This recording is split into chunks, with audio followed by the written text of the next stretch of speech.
Você sabe, gente, que às vezes o psicólogo clínico não faz psicoterapia. Sabe por quê? Porque a gente tem diversas atribuições, a gente não é só um terapeuta. Mas a gente não consegue enxergar isso muitas vezes. Bom dia, gente, esse vai ser o tema de hoje. É um tema que ainda hoje traz confusão na nossa área e é uma confusão legítima. Eu sei porque eu também sou psicóloga clínica, saí da faculdade na época com essa dúvida também. Eu sei como é que a gente fica quando a gente chega no consultório e às vezes a gente não acha que não tá fazendo nada ali. Não é consulta, não sabe o que é que tá fazendo ali. E vamos conversar sobre essas dúvidas e quando é que a gente não faz psicoterapia.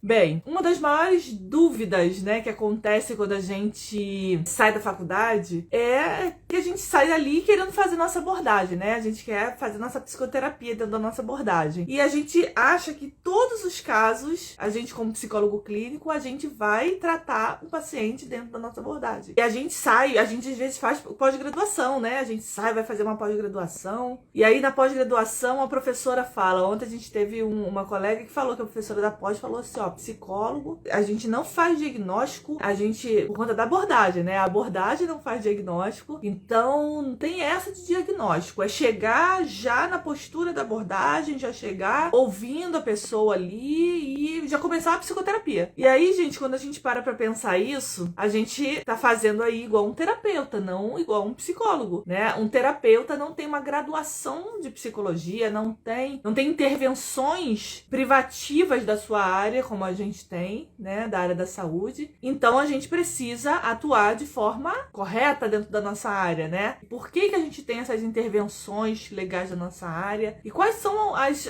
opções de trabalho que a gente tem que não seja a psicoterapia? Se a psicoterapia é o nosso tratamento, a gente tem que escolher uma abordagem quando a gente sai da faculdade. Eu tô falando situações reais, gente, que eu acho que todo mundo já passou, a maioria pelo menos já se sentiu assim.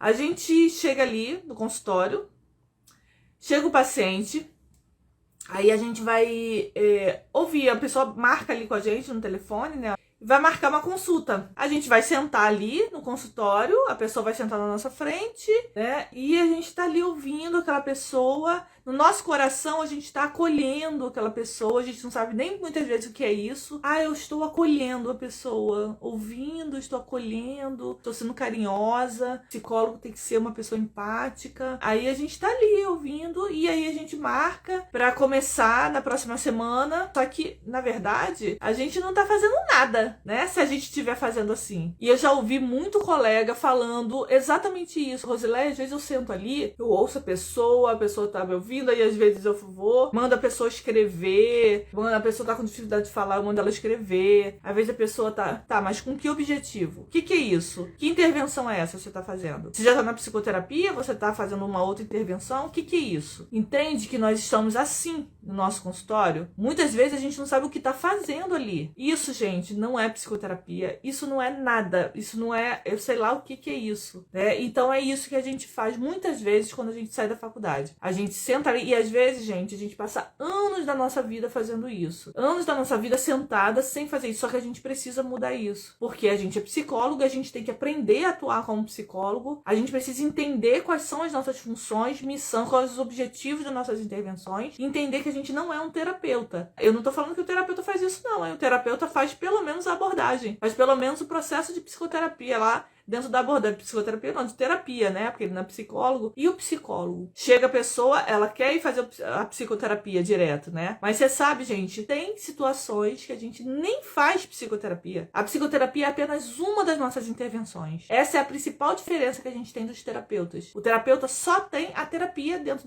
daquela abordagem que ele estudou. Nós, psicólogos, temos diversas atribuições inclusive privativas da nossa área, que não fazem parte de outra profissão. Inclusive é crime se outra profissão oferecer esse tipo de serviço, a pessoa pode ir presa se ela não for psicóloga, ou seja, são nossas intervenções. Então eu vou falar para vocês aqui, vou dar alguns exemplos de situações onde a psicoterapia não é a primeira intervenção. Então por isso, gente, aqui eu vou dar alguns exemplos para vocês de como a gente não é, quando a gente não vai fazer psicoterapia. Por exemplo, chega um paciente ali na nossa sessão e adolescente. E ele tá... Aí a mãe e o pai tá ali, né, falando que ele tá impossível, ele tá agressivo, ele tá mal na escola, tá isso, tá aquilo, né, e tá ali. E a gente recebe aquele paciente. Se a gente não faz nada, se a gente fica ali na frente daquele paciente, aquele paciente não quer estar ali. Quem já atendeu adolescente que não queria estar ali, não colaborou de forma alguma com a terapia? Não fala nada, fica calado, fica, sabe, fazendo olho assim, tipo, ai, que saco, tá aqui. E não tá ali pra psicoterapia. Agora, se a gente faz nosso trabalho clínico de verdade, a gente vai fazer, no mínimo, uma sessão de avaliação. E essa sessão de avaliação psicológica, que é exclusiva da nossa área, a gente percebe que a pessoa tá vivendo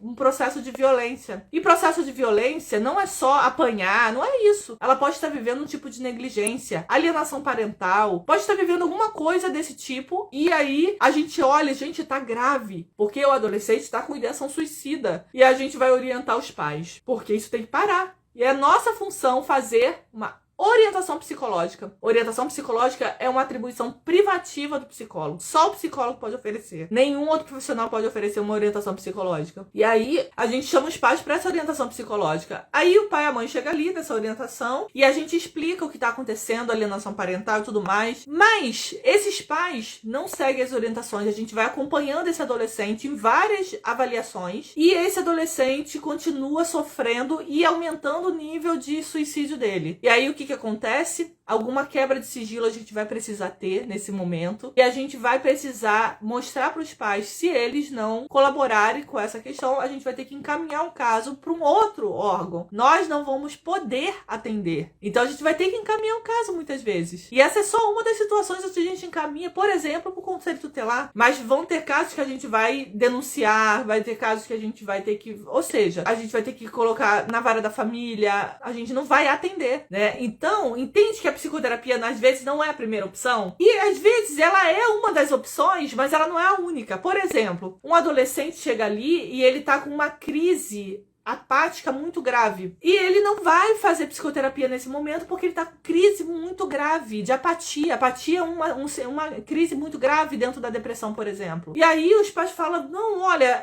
senta aí, você vai fazer psicoterapia. E o adolescente não consegue nem olhar pra você. Ele não consegue nem reagir. Nesse momento, a gente precisa de intervenções diante dessa crise que precisa ser feita antes da psicoterapia. A psicoterapia não vai dar conta nesse momento, porque essa pessoa, ela pode entrar numa crise tão grave a nível... Porque às vezes o paciente, a gente não tá nem comendo. Ele não tá conseguindo comer, ele não tá conseguindo... A gente vai precisar encaminhar muitas vezes para médico. A gente vai precisar orientar, fazer sessões de orientação psicológica com esses familiares. Porque a gente já, com as intervenções de crise, a gente começou a identificar os gatilhos dessa crise. Podem ser gatilhos multifatoriais, fisiológicos, né, neuroquímicos, gatilhos ambientais, gatilhos psíquicos também, psicológicos. E aí a gente tá avaliando o tipo de gatilho, o tipo de crise que ele tá tendo nesse momento. E aí essa pessoa simplesmente tá nessa crise, a gente vai ter que atuar com essa pessoa diante da crise, porque tem opções da gente fazer, mesmo quando o paciente não reage. São ações diante de crise, né? Isso independentemente da abordagem. Ele não vai fazer associação livre ali naquele momento.